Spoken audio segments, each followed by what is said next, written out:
Hi everyone, it's Mario Joyner, your Las Vegas Probate Specialist, and I'm here with the weekly probate confirmation results for March 31st, 2023.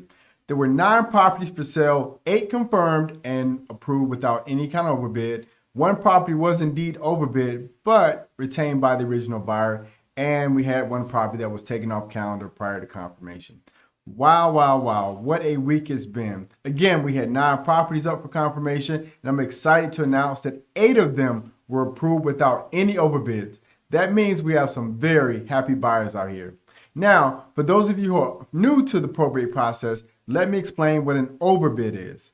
When a property is presented for confirmation, anyone in attendance or in blue jeans can submit an overbid, which is a higher bid than the current purchase price. If someone submits an overbid, a live auction is held, and the bidding starts at either $1,000 or $5,000 above the current purchase price, depending upon the sales price. Now, 1 property did receive an overbid, as I mentioned. However, the original buyer was able to retain the property by submitting a higher bid during the live auction.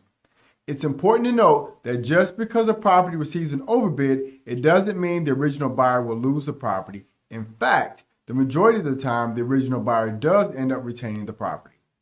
Now, so for those of you who may be interested in purchasing a property through probate, it's always a good idea to have a backup property in mind, just in case the property you're interested in receives an overbid. Sad news, but it's great sound advice. Now, one of the properties that was up for confirmation was taken off the calendar prior to confirmation. Now, this can happen for many reasons, such as buyer cancellation or just delays from the estate itself. So for those of you who may be wondering what happens at a confirmation hearing, here's a quick rundown. Now, the attendees typically include the attorney for the estate, an estate representative, listing agent, buyer's agent, and the buyer or buyers.